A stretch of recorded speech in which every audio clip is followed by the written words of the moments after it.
Hello दोस्तों, welcome back to my channel Diwakar teach official. तो आज हम इतिहास का प्रीवियस ईयर का क्वेश्चन लेके आए हैं। मेरे वीडियो को पूरा देखें, स्टेप बाय स्टेप बताएंगे, पूरा डिस्कशन के साथ बताएंगे। तो वीडियो छोटा होने वाला है, बहुत ज़्यादा लंबा नहीं होगा। ठीक है, तो आप मेरे वीडियो को पूरा देखें और कमेंट करें, अच्छा लगे तो लाइक करें, चैनल को सब्सक्राइब जरूर कर लें ताकि मेरा वीडियो जब भी अपलोड हो आपके पास जल्दी से पहुंच जाए। तो हम शुरू करते हैं भारतीय इतिहास। इसमें प्रीवियस ईयर का क्वेश्चन है, मिक्सिंग है, मिडाइवल, मॉडर्न और एंशिएंट। ठीक है, तो शुरू करते हैं। पहला क्वेश्चन है, भारतीय उपमहाद्वीप में लोहे का प्रयोग कब शुरू हुआ।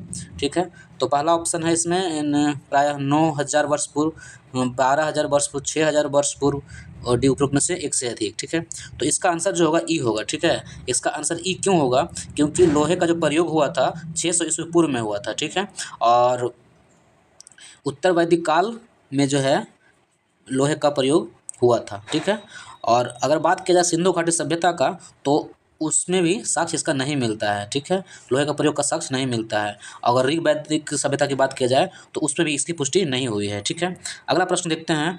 दूसरी शताब्दी के आसपास रचित संस्कृत के शिलालेखों के अनुसार सुदर्शन झील एक कृत्रिम जलाशय की मरम्मत किसने की थी।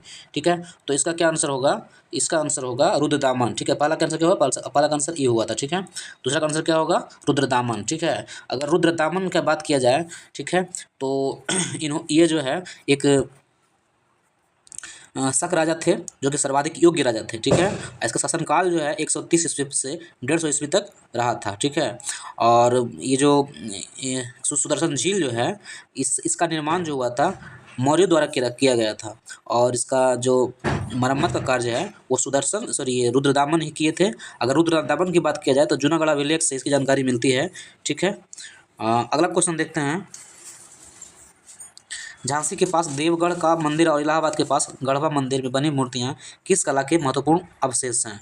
तो इसका आंसर होगा बी। क्या होगा इसका आंसर, बी होगा। ठीक है, गुप्त कला के अवशेष है झांसी के पास देवगढ़ का मंदिर और इलाहाबाद के पास गढ़वा का मंदिर। ठीक है, अगर इसके बारे में डिटेल बात किया जाए तो गुप्तकालीन जो मंदिर होते थे उसका जो पार्श्व जो होता था, पार्श्व पर गंगा, यमुना और शंख का आकृति बना होता था। ठीक है, और इसके अलावा अगर बात किया जाए तो विष्णु मंदिर है, तिगवा का विष्णु मंदिर है, मध्य प्रदेश में पार्वती मंदिर है, देवगढ़ का दशावतार मंदिर है, इत्यादि मंदिर जो है वो किस काल के हैं, वो गुप्त काल के हैं। ठीक है, अगला प्रश्न है, चौथा नंबर, दिल्ली सल्तनत के दौरान मुकद्दम या चौधरी पद का प्रयोग किन के लिए किया जाता था। तो इसका आंसर जो होगा वो होगा ए।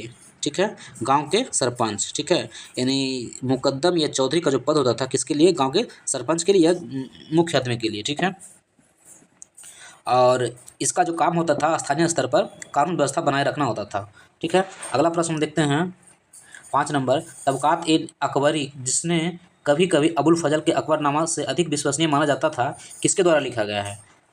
इसको याद रखिए, बहुत इंपॉर्टेंट है। अब तबकात ए अकबरी, ठीक है, तबकात ए अकबरी जो है इसका आंसर होगा बी, निजामुद्दीन अहमद। निजामुद्दीन अहमद के द्वारा तबकात ए अकबरी लिखा गया। ठीक है, अगर तबकात ए अकबरी की बात किया जाए तो इसमें 1987-88 से लेकर 1593-94 के बीच के भारतीय इतिहास के बारे में जानकारी मिलती है। ठीक है, और बाबर हुमायूं अकबर और इसके अलावा दिल्ली सल्तनत के इतिहास के बारे में जानकारी मिलती है। ठीक है, और अगर इसके अलावा भी बात किया जाए तो जो दक्कन का क्षेत्र था, मालवा का क्षेत्र था, उस समय जो इंडिविजुअल थे, मतलब स्वतंत्र थे, वो गुजरात जैसे कश्मीर, मुल्तान इत्यादि की जानकारी हमको तबकात ए अकबरी से मिलती है। ठीक है, अगला क्वेश्चन है, 6 नंबर क्वेश्चन है, निम्न में से किस प्रसिद्ध शासक ने अपनी माता के नाम पर विजयनगर के पास नागलपुरम की एक उपनगरीय बस्ती की स्थापना की थी।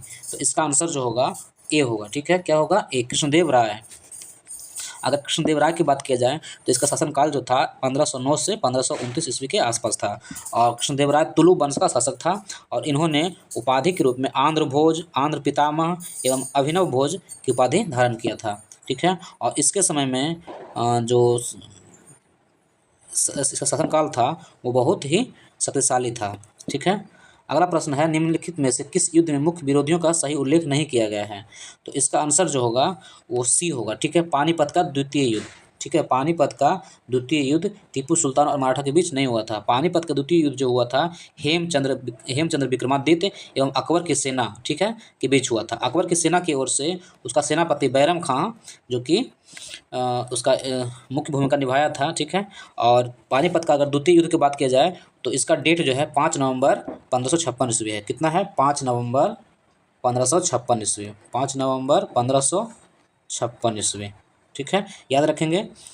इसके अलावा जो है हल्दी घाटी का युद्ध महाराणा प्रताप और अकबर के बीच हुआ था, ठीक है। उसके बाद पानीपत का प्रथम युद्ध बाबर और इब्राहिम लोदी के बीच हुआ था, ठीक है। अगला प्रश्न है निम्नलिखित में से किसने बंगाल में महालवाड़ी बंदोबस्ती प्रणाली की शुरुआत की? तो इसका जो आंसर होगा, बंगाल में महालवाड़ी बंदोबस्ती जो शुरुआत किया था वो हॉट मैकेंजी किया था, ठीक है। अच्छा, बंगाल में ये महालवाड़ी बंदोबस्त या महालवाड़ी प्रथा किसको कहते हैं, ठीक है। तो इस प्रथा के अंतर्गत होता क्या था कि लगान का निर्धारण महाल या संपूर्ण गांव की उपज के आधार पर किया जाता था, ठीक है। इसमें गांव के जमींदार जो था, जमींदार का प्रधान से बंदोबस्त किया जाता था, ठीक है। और इसमें गांव के प्रमुख किसान को भूमि से बेदखल करने का अधिकार था। गांव के प्रमुख को किसानों को भूमि से बेदखल करने का अधिकार था, ठीक है। और ये पूरे भारत में कहाँ लागू हुआ था? इसका जो क्षेत्र था उत्तर प्रदेश था, ठीक है। उसके अलावा मध्य प्रांत था, ठीक है। मध्य प्रांत मतलब मध्य प्रदेश के आसपास क्षेत्र, ठीक है। इसमें कुछ राजस्थान, मध्य प्रदेश, बुंदेलखंड इत्यादि के क्षेत्र था, ठीक है। उसके अलावा पंजाब का क्षेत्र इसमें आता था, ठीक है।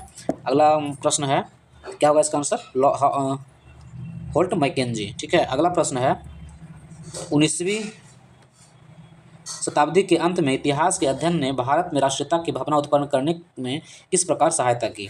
ठीक है, तो इसका आंसर होगा बी। बी क्यों होगा? इतिहास की पुनर्व्याख्या करके और अंग्रेजों द्वारा भारतीयों को पिछड़ा, आदिम तथा स्वयं प्रशासन करने में असमर्थ के रूप में करने का खंडन करके, ठीक है। इसके तो क्या होगा इसका आंसर? बी होगा, ठीक है। अगला प्रश्न है प्रथम बार संघर्ष के तरीकों के रूप में स्वदेशी एवं बहिष्कार किसके दौरान अपनाए गए? तो इसका आंसर होगा बंगाल विभाजन। किसके दौरान अपनाए गए? बंगाल विभाजन के दौरान अपनाए गए, ठीक है। बंगाल विभाजन जो हुआ था 1905 में हुआ था, ठीक है। और इस समय जो बंगाल का जो एरिया था, उस बंगाल विभाजन 1905 में जो सरकार लाने का जो प्रस्ताव लाया था बंगाल विभाजन करने का, ठीक है। तो सरकार का तर्क था कि विशाल जनसंख्या के शासन को सही रूप से चलाने के लिए ही हम बंगाल विभाजन कर रहे हैं, ठीक है। जबकि इसका कुछ उद्देश्य, आंतरिक उद्देश्य कुछ अलग था, ठीक है। और इसका क्या होगा? इसका आंसर हो गया सी। अगला प्रश्न है 11 नंबर 1906 में आयोजित भारतीय राष्ट्रीय कांग्रेस INC के कलकत्ता अधिवेशन में भारत के लिए स्वराज का झंडा किसके द्वारा फहराया गया था? तो इसका आंसर होगा दादा भाई नौरोजी। क्या आंसर होगा? दादा भाई नौरोजी के द्वारा फहराया गया था।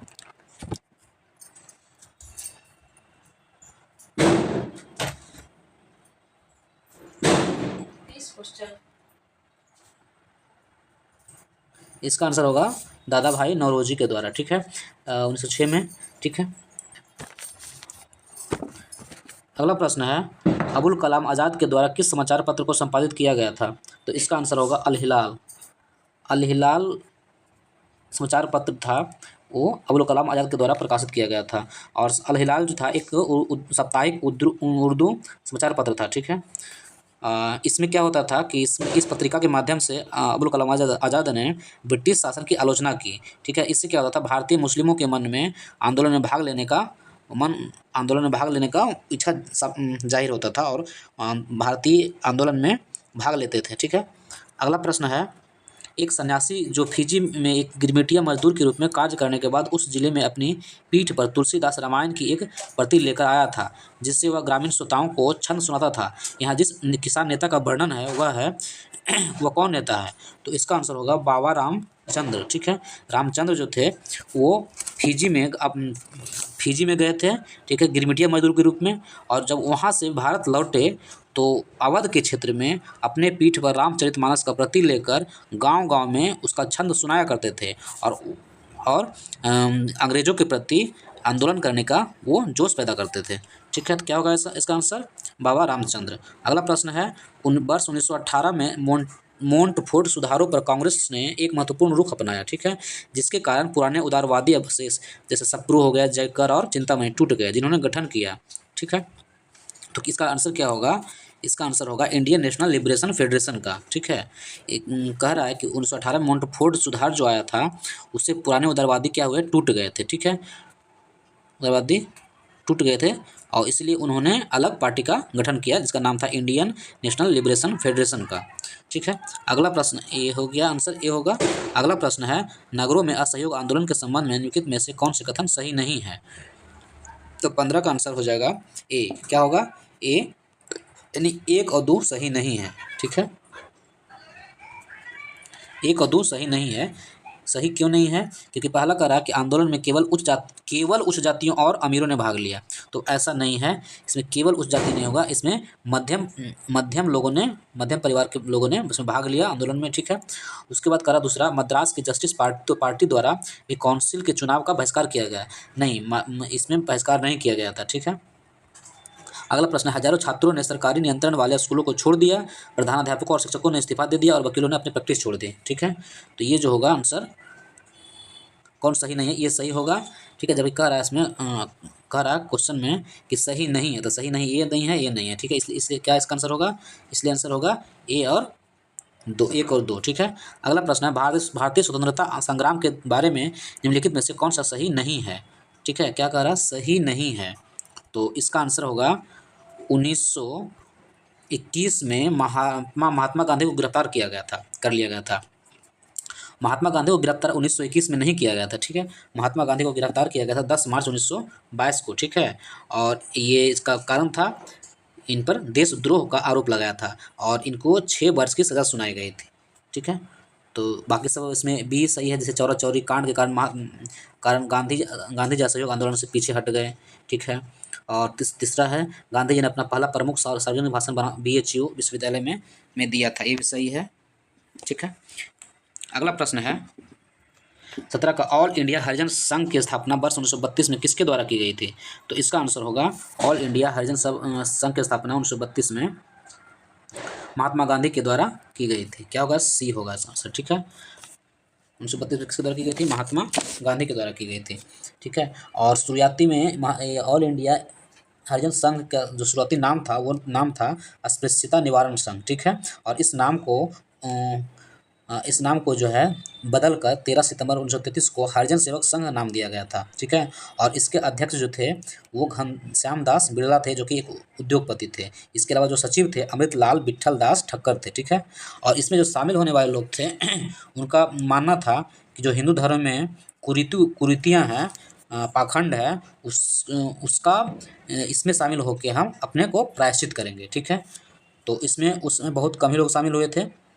अगला प्रश्न है वर्ष 1940 में विनोबा भावे ने व्यक्तिगत सत्याग्रह कहाँ से आरंभ किया था। तो इसका आंसर होगा पवनार, महाराष्ट्र। कहाँ से, पवनार, महाराष्ट्र से स्थापित किया था। 1940 में विनोबा भावे सत्याग्रह यहाँ शुरू किया था और इसमें महात्मा गांधी भी शामिल हुए थे। ठीक है, अगला प्रश्न है 20 फरवरी 1947 को प्रधानमंत्री एटली ने भारत से ब्रिटिश शासन को कब तक वापस लेने की घोषणा की थी। तो इसका आंसर जो होगा वो जून 1948 होगा। जून 1948 में क्लीमेंट एटली ने भारतीयों को आज़ाद करने की घोषणा किया था। ठीक है, जबकि ब्रेकडाउन प्लान के तहत लॉर्ड बाइवेल ने 31 मार्च 1947 तक ही भारत छोड़ने का सुझाव दिया। ठीक है, लेकिन इसके बावजूद गवर्नर जनरल जो था माउंटबेटन, वो 15 अगस्त 1947 को ही भारत को सत्ता सौंपने का निर्णय लिया और इस तरह से मेरा भारत 15 अगस्त 1947 को आज़ाद हुआ। ठीक है, अगला प्रश्न है कैबिनेट मिशन निम्नलिखित में से किसके लिए भारत भेजा गया था। ठीक है, तो इसका आंसर होगा उपरोक्त में से एक से अधिक होगा। ठीक है, क्या होगा, एक से अधिक। ठीक है, यानी ये भी होगा, ये भी होगा, ये भी होगा, तीनों होगा। ठीक है, इसका पहला ऑप्शन जो है एक राष्ट्रीय सरकार की स्थापना के लिए, ये भी सही है। दूसरा है सत्ता के हस्तांतरण हेतु एक संवैधानिक व्यवस्था तैयार करने के लिए, ये भी सही है, दूसरा सही है। तीसरा है पाकिस्तान हेतु जिन्ना की मांग के ब्यौरों पर कार्य करने के लिए, ये भी सही है। ठीक है, क्या होगा इसका आंसर, डी होगा। ठीक है, थैंक यू दोस्तों, मेरे वीडियो को सब्सक्राइब करें, लाइक करें, शेयर करें। ठीक है।